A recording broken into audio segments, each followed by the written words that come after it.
சிறப்பு நேர்காணலுக்கு உங்களை மீண்டும் வரவேற்கின்றேன். விஜய்க்கு ஒய் பிரிவு பாதுகாப்பு வழங்கப்பட்டது அரசியலாக பார்க்கப்படுகிறது. அதிமுகவின் முக்கிய தலைவர்கள் ஒருவராக இருக்கக்கூடிய KP முனுசாமி அவர்கள் பாஜக விஜயை தன் பக்கம் இழுக்கவே அவருக்கு இந்த பாதுகாப்பை வழங்கி இருக்கிறார்கள் அப்படின்ற குற்றச்சாட்டை முன்வைக்கிறார். திரு அண்ணாமலை அவர்கள் சொல்லியிருக்கக்கூடிய கருத்து என்பது அரசியல் புரியாமல் பேசுகிறார்கள். விஜய்க்கு ஒரு ஆளுநரை சந்திக்க கூட பாதுகாப்பு இல்லை, பரந்தூர் விமான நிலைய போராட்டக்காரர்களை சந்திக்க கூட பாதுகாப்பு இல்லை, அதன் அடிப்படையில் வழங்கப்பட்டிருக்கிறது அப்படின்னு சொல்லியிருக்கிறார். இதனுடைய அரசியல் பின்னணி குறித்து தான் நம்ம விரிவா பேச இருக்கிறோம். நம்முடைய மூத்த பத்திரிகையாளர் திரு மணி அவர்கள் இருக்கிறார். வணக்கம் திரு மணி. வணக்கம். ஒய் பிரிவு பாதுகாப்பு வழங்கப்பட்டது. பொதுவாக முன்பும் அது கொஞ்சம் இணைத்து பார்க்கப்படும்.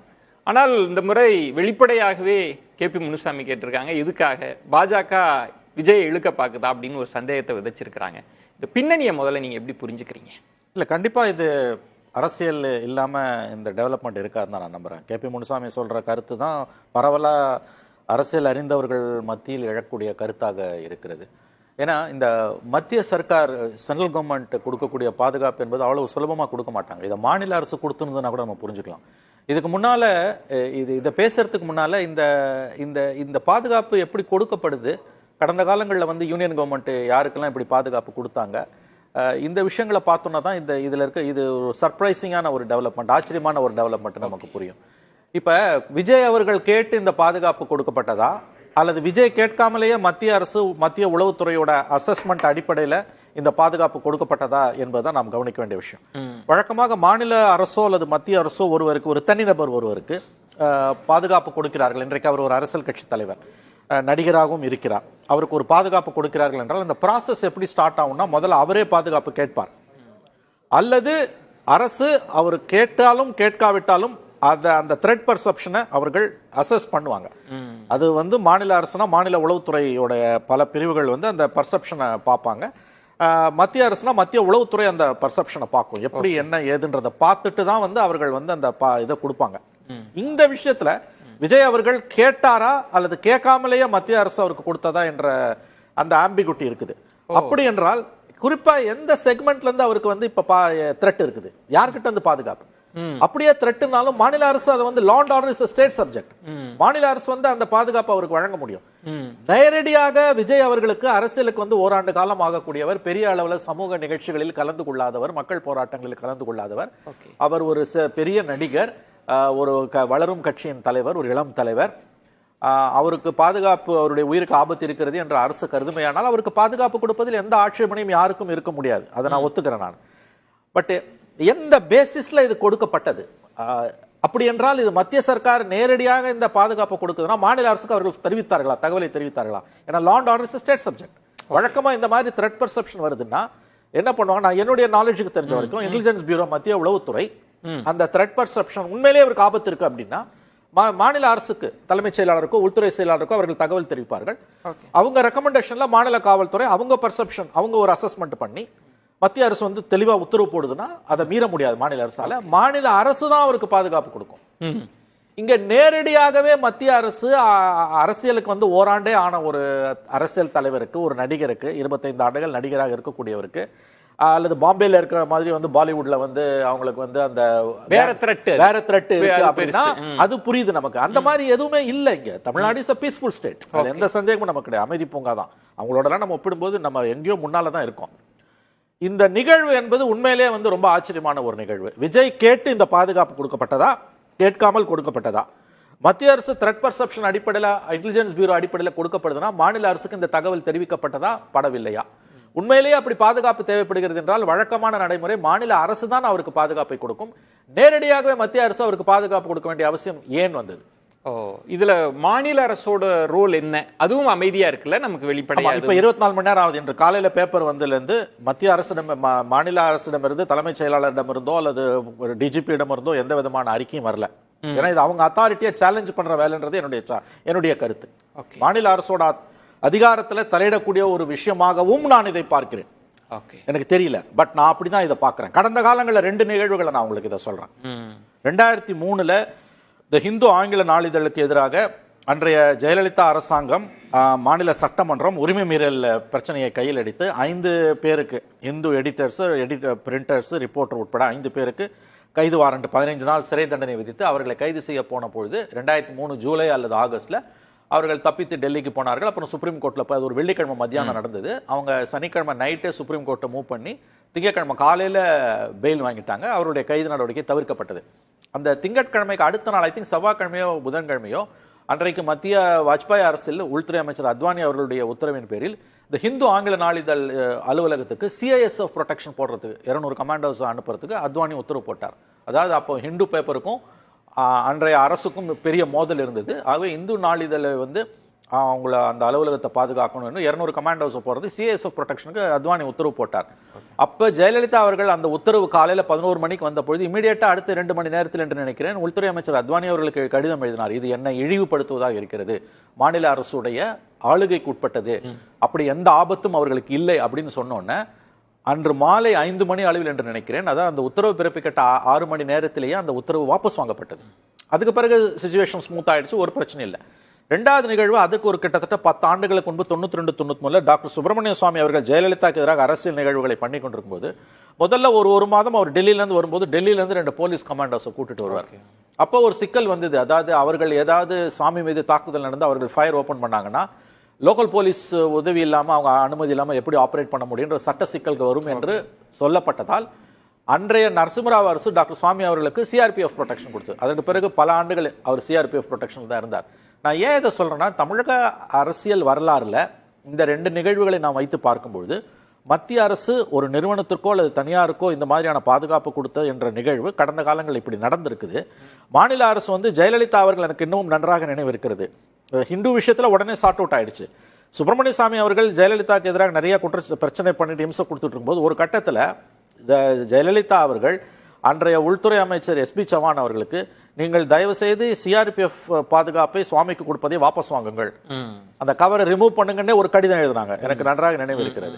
பட் அவங்க ரிமூவ் பண்ணல, வச்சிருந்தாங்க. நான் ஏன் இதை சொல்றேன்னா, இந்த பேக்ரவுண்ட்ல பார்க்கும் பொழுதும் இன்றைய மோடி கவர்மெண்ட்டுடைய தன்னுடைய அரசியல் எதிரிகளுக்கு அவர்கள் எப்படிப்பட்ட பாதுகாப்பை வாபஸ் வாங்குகிறார்கள் என்பதை வைத்து பார்க்கும்போது, உதாரணமாக சோனியா காந்தி ஃபேமிலிக்கு, சோனியா காந்தி, ராகுல் காந்தி, பிரியங்கா காந்தி ஃபேமிலிக்கு 91 2019 வரையில் எஸ்பிஜி ப்ரொடெக்ஷன் இருந்தது, ஸ்பெஷல் ப்ரொடெக்ஷன் குரூப். பிரதமர் மற்றும் முன்னாள் பிரதமர்கள் என்று 1988 நாடாளுமன்றத்தில் இயற்றப்பட்ட ஒரு சட்டத்தினால் உருவாக்கப்பட்ட ஒரு அமைப்பு. அதாவது it has statutory powers, unlike CRPF, CISF sweeping powers இருக்கு அவங்களுக்கு.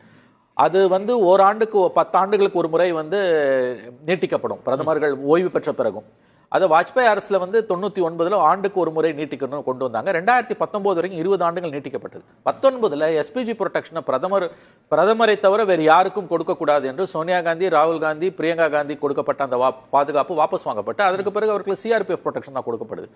ஆகவே இந்த பல கேட்டகரி இருக்கு, ஸ்பெஷல் ப்ரொடெக்ஷன் குரூப் தவிர Z+, Y கேட்டகரிலாம்.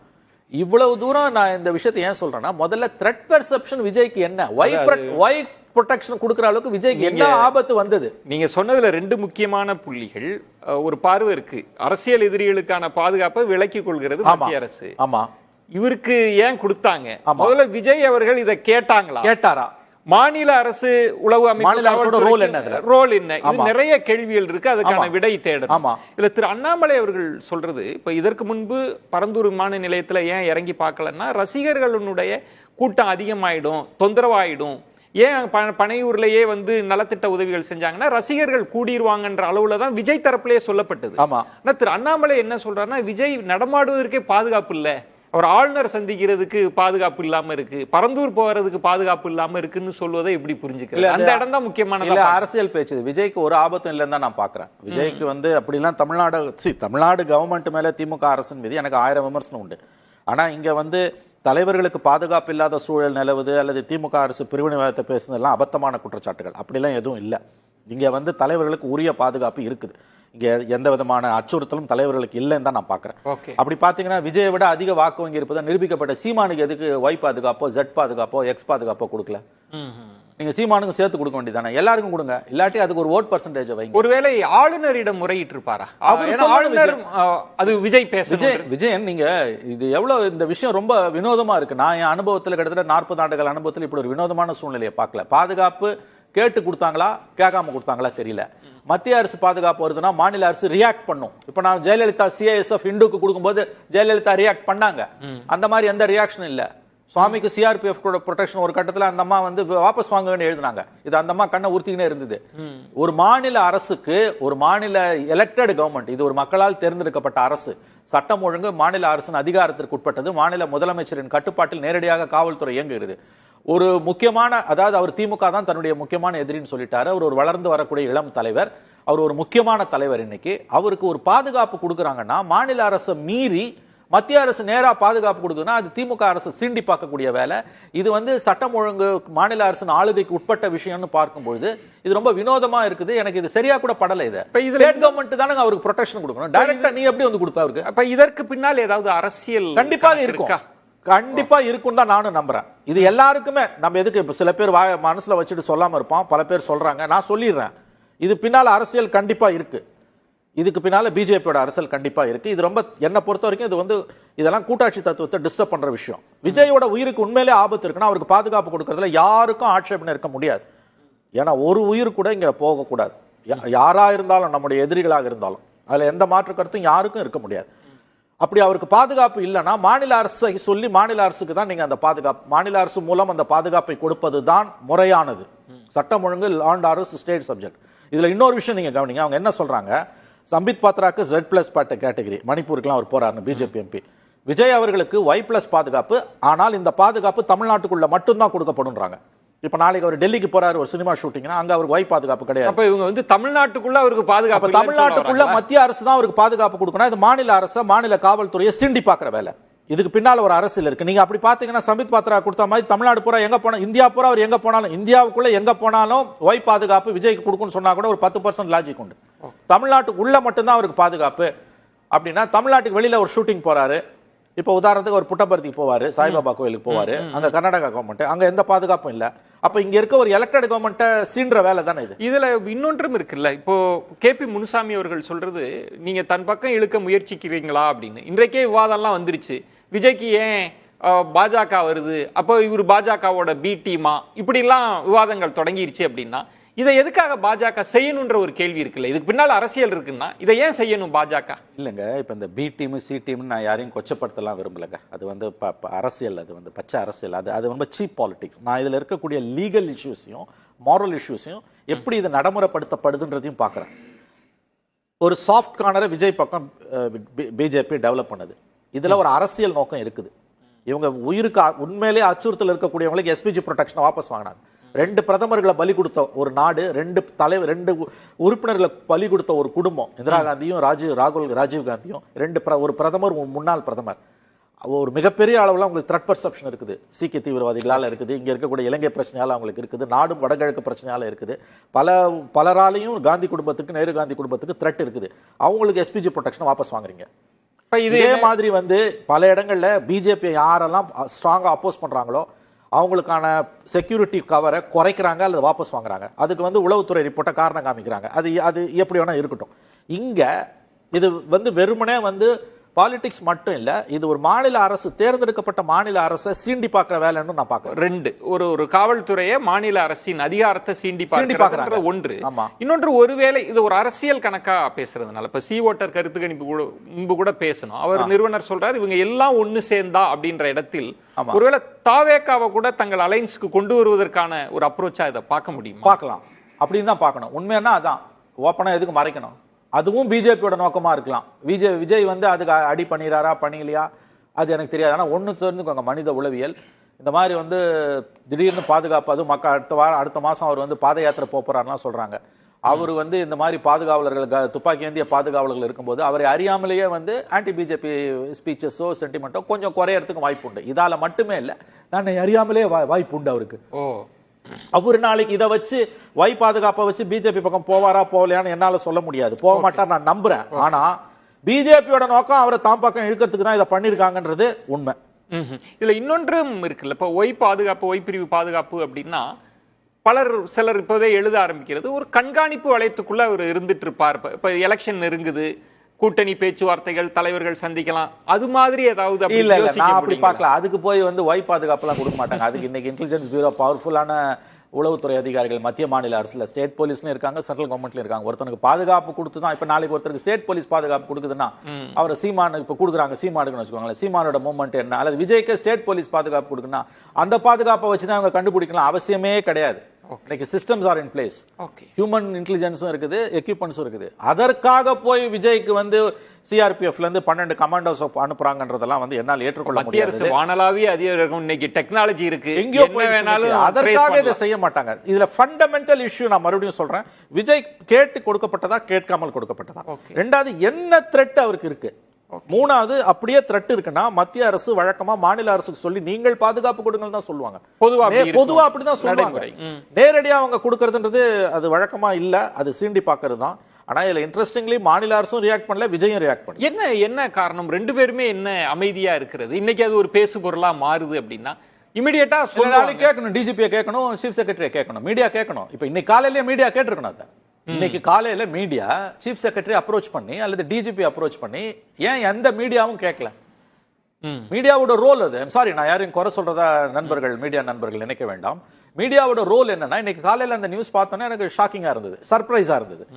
யூசுவலா அந்த மாதிரி காலகட்டத்தில் ஆக்டிவா இருக்கும்போது நாங்க வந்து என்ன முதல்ல காலையில வந்து இந்த மாதிரி வந்திருக்குன்னா 10 மணிக்கு வந்து சீஃப் செக்ரட்டரி சேம்பர்லயோ அல்லது டிஜிபி ஆஃபீஸ்லயோ போய் நிற்பாங்க. டிஜிபி காரை விட்டு இறங்கும்போது மைக்கு போடுவாங்க. இது என்னது இது? பிகாஸ் ஸ்டேட் போலீஸுக்கு இது அசிங்கம். இது அப்படிதான் நான் பாக்குறேன். You are so powerful. உங்களுக்கு state police can do wonders. அதாவது வெறுமனே மத்திய அரசு காவல்துறை செய்வதை விட மாநில போலீஸால நிறைய செய்ய முடியும். ஏன்னா டோபோகிராஃபி தெரியும், எல்லாம் தெரியும் உங்களுக்கு.